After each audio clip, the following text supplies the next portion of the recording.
दोस्तों, क्या हुआ जब गणेश जी एक बुढ़िया से ठगे गए? तो आइए दोस्तों हम जानते हैं। दोस्तों, इसे जानने से पहले अगर आप इस चैनल में नए हो तो सब्सक्राइब करना ना भूले। तो आइए हम जानते हैं। गणेश जी विघ्न विनाशक व शीघ्र प्रसन्न होने वाले देवता हैं।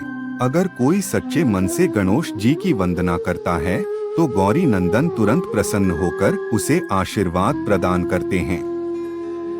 वैसे भी गणेश जी जिस स्थान पर निवास करते हैं, उनकी दोनों पत्नियां रिद्धि तथा सिद्धि भी उनके साथ रहती हैं। उनके दोनों पुत्र शुभ व लाभ का आगमन भी गणेश जी के साथ ही होता है।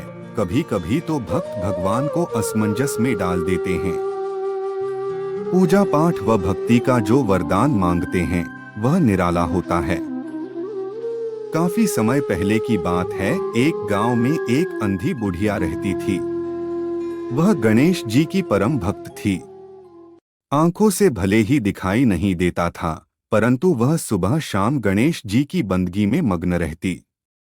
नित्य गणेश जी की प्रतिमा के आगे बैठकर उनकी स्तुति करती, भजन गाती व समाधि में लीन रहती। गणेश जी बुढ़िया की भक्ति से बड़े प्रसन्न हुए। उन्होंने सोचा, यह बुढ़िया नित्य हमारा स्मरण करती है, परंतु बदले में कभी कुछ नहीं मांगती। भक्ति का फल तो उसे मिलना ही चाहिए।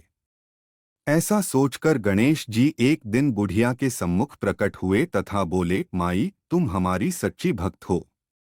जिस श्रद्धा व विश्वास से हमारा स्मरण करती हो, हम उससे प्रसन्न हैं। अत तुम जो वरदान चाहो हमसे मांग सकती हो।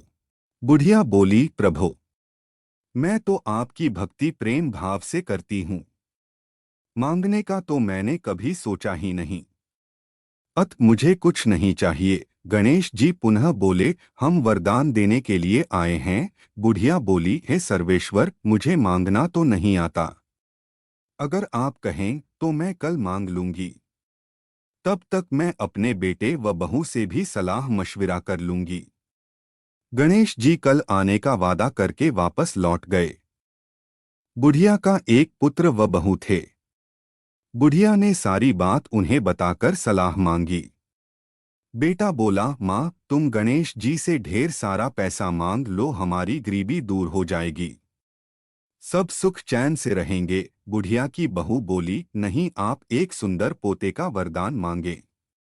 वंश को आगे बढ़ाने वाला भी तो चाहिए। बुढ़िया बेटे और बहू की बातें सुनकर असमंजस में पड़ गई। उसने सोचा, यह दोनों तो अपने अपने मतलब की बातें कर रहे हैं। बुढ़िया ने पड़ोसियों से सलाह लेने का मन बनाया। पड़ोसन भी नेक दिल थी। उसने बुढ़िया को समझाया कि तुम्हारी सारी जिंदगी दुखों में कटी है। अब जो थोड़ा जीवन बचा है वह तो सुख से व्यतीत हो जाए। धन अथवा पोते का तुम क्या करेंगी?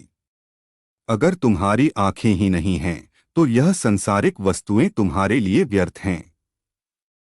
अत तुम अपने लिए दोनों आंखें मांग लो। बुढ़िया घर लौट आई। बुढ़िया और भी सोच में पड़ गई। उसने सोचा, कुछ ऐसा मांग लूं जिससे मेरा, बहू व बेटे सबका भला हो। लेकिन ऐसा क्या हो सकता है? इसी उधेड़तुन में सारा दिन व्यतीत हो गया। बुढ़िया कभी कुछ मांगने का मन बनाती तो कभी कुछ, परंतु बुढ़िया और भी सोच में पड़ गई। उसने सोचा, कुछ ऐसा मांग लूं जिससे मेरा, बहू व बेटे सबका भला हो।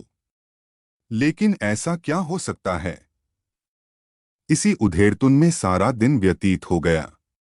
बुढ़िया कभी कुछ मांगने का मन बनाती तो कभी कुछ, परंतु कुछ भी निर्धारित न कर सकी। दूसरे दिन गणेश जी पुनः प्रकट हुए तथा बोले, आप जो भी मांगेंगे वह हमारी कृपा से हो जाएगा।